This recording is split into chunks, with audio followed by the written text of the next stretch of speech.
이어서 상대 업체에 대한 비방 후기, 악성 댓글을 달았을 때 그러면은 업무 방해죄에 해당되는 경우가 어떤 경우인지 한번 구체적인 요건에 대해서 알아보고자 합니다. 아까 말씀드린 것처럼 인터넷상의 댓글을 이용해서 자사 제품을 홍보한다거나 또는 상대 업체를 비방해서 재산상 이득을 챙기고자 하는 모습들이 자주 보입니다. 대기업이든 중소기업이든 가리지 않고 있는데요. 제가 이제 스타트업들 자문을 많이 하다 보면은 이런 자문을 구해오시는 분들이 굉장히 많습니다. 그러니까 스타트업들 같은 경우는 본인들이 만든 제품이나 서비스의 어떤 기획력, 아이디어로 승부하는 경우가 많은데요. 자연스럽게 그 스타트업이 낸 제품이나 서비스 방식, 아이디어 이런 것들을 뺏겨서 다른 스타트업들이 뒤늦게 이제 진출하는 경우들이 굉장히 많습니다. 돈이 된다고 보는 거죠. 그리고 그 경우에 댓글 알바를 동원해서 경쟁사를 여러 사람들이 동원된 조직적 비난 그런 사례들이 꽤 있습니다. 실제로 기사를 보면은 댓글 알바를 동원한 학원 홍보 문제 삼은 경우들이 많은데요. 불법인지 논란이 됐었습니다. 이제 이투스라는 교육업체죠.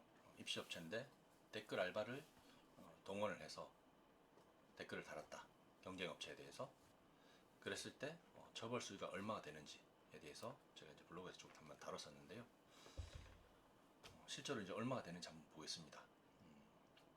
그러니까 누군가의 명예를 훼손하기 위해서 또는 업무를 방해하기 위해서 고의적으로 악성 댓글을 달았다라는 것이 이제 입증되면은 명백한 경우에는 당연히 업무 방해로 형사처벌을 받을 수 있는데 애매한 경우들이 있다는 거죠. 아까 이제 모두에 말씀드렸다시피 단순히 경쟁 회사에 소속되어 있는 직원이라는 이유만으로 업무 방해로 처벌되지는 않는다는 거죠. 실제로 입투스라는 입시 업체에서 그 교육 과정 한번 들어보고 자기들이 봤을 때 어떤 의견을 기재한 거다, 평가를 한 거다 이렇게 됐을 때는 판단이 달라질 수 있다는 겁니다. 그러면 이게 어떤 때 악성 댓글이 업무방해로 처벌되는지 한번 기준에 대해서 한번 보겠는데요.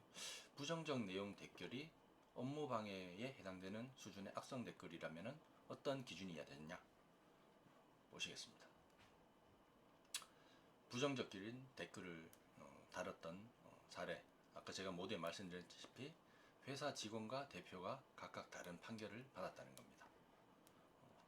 이때 이제 경쟁 화장품 업체에서 부정적인 댓글을 여러 차례 이제 발견했다는 거죠.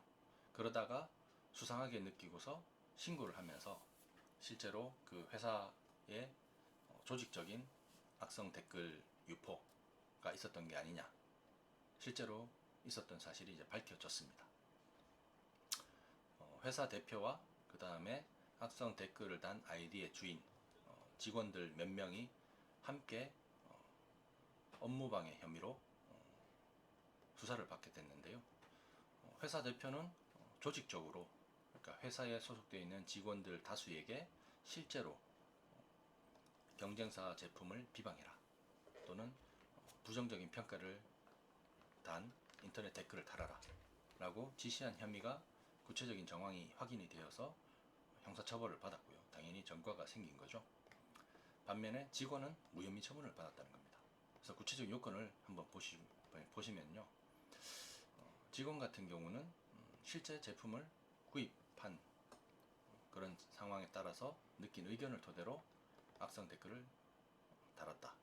그러니까 댓글 달았는데 그게 악성 댓글이 있지만은 실제 본인이 제품을 구입해보고 느낀 의견을 토대로 작성했다는 거죠. 물론 정황상으로는 어떤 회사에 소속되어 있기도 하고 그 다음에 회사 대표 지시도 있었기 때문에 어떤 경쟁 업체에 대해서 좀 비방을 하려는 그런 의도가 아예 없었다라고 보기는 어렵겠지만 실제로 그 제품을 구매한 사실을 증명할 수 있는 구매 이력이 있었기 때문에 수사기관에서는, 검찰에서는 무혐의 처분을 내렸습니다. 증거 불충분으로요. 그래서 단순히 경쟁업체 직원으로 일하고 있다고 해서 무조건 업무방해로 보고 있지는 않다는 겁니다. 그러니까 악성 댓글을 달았을 때 본인이 어떤 신고를 당해서 수사기관으로부터 소환 통보를 받았다. 이럴 경우에는 이런 논리들을 활용할 수 있다는 거죠. 대표 같은 경우는 악성 댓글 지시 정황이 실제로 포착돼서 벌금 처벌을 받았던 겁니다. 업무 방해죄가 성립이 되면은 피해자 측에서는 이제 당연히 형사고발과 민사소송을 통해서 손해배상을 청구할 수 있고, 자신이 경쟁업체의 악성 댓글로 인해서 피해를 입었다면은 얼마든지 변호사 선임을 통해서 피해를 보전받을 수 있다는 거거든요. 근데 이제 우리가 이제 아시다시피 인터넷 댓글을 통해서 어떤 사실이 유포가 되면은 다른 사람들이 그것들을 뭐 리트윗을 한다든지 또는 공유를 한다든지 해서 문제되는 댓글을 본인 스스로 또는 타이에 의해서 삭제가 됐다고 하더라도 여전히 관련된 부분은 캡처본이라든지 이런 것들이 계속해서 만들어질 수 있다는 거거든요. 그래서 실제로 이제 악성 댓글로 피해를 입은 분들 같은 경우는 피해가 더 확산되기 전에 신속히 민사상 악성 댓글에 대한 삭제 처분, 주로 이제 포털을 통해서 유통된 경우에는 임시조치를 통해서 즉각적인 대응이 가능하니까 그런 부분들을 좀 적극적으로 활용할 필요가 있을 것 같고요. 제가 실제로 악성 댓글로 피해를 입은 저희 의뢰인, 그러니까 전국적인 선거를 하는 단체의 대표자분들이었는데 서로 간에 어떤 댓글 인터넷을 통해서 악성 댓글이 이제 유포가 되고 그에 대해서 삭제를 어떻게 해야 되냐 부랴부랴 저한테 달려오신 의뢰인이 있었습니다. 그래서 저 같은 경우에는 우선은 소송을 통해서 가게 되면은 시간이 좀 소요될 수 있기 때문에 네이버에 들어가 있는 그 악성 댓글에 대해서는 우리 정보통신망법에 규정되어 있는 임시조치 조치를 적극 활용할 것을 말씀을 드렸고, 실제로 임시조치가 취해졌습니다. 신청한 지 바로 다음 날 그 악성 댓글이 내려지는 그런 소기의 성과를 달성했고요.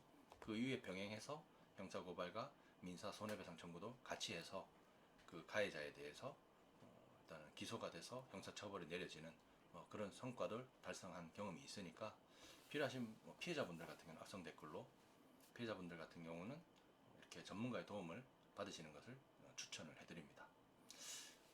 이어서 실제로 인터넷 BJ, 그러니까 저처럼 인터넷 방송을 운영하는 운영자, 크리에이터가 악성 댓글로 인해서 어떤 피해를 당했고 제가 어떤 변호를 통해서 성공적으로 그분의 어떤 이미지와 재산상 피해를 보전을 해드렸는지에 대해서 한 번 더 소개시켜 드리고자 합니다. 예. 인터넷 방송 BJ가 악성 댓글을 이제 피해를 당한 거죠. 그래서 명예훼손으로 그 가해자를 고소하고 형사고발한 겁니다. 형사고소하고 그다음에 민사상으로 위자료를 지급해달라. 정신적인 충격에 대해서 해서 위자료 2천만 원을 전액 지급하라는 법원 판결을 받아낸 사안입니다. 요 건에 대해서는 잠깐만 쉬었다가 다시 한번 본격적으로 설명을 해드리겠습니다.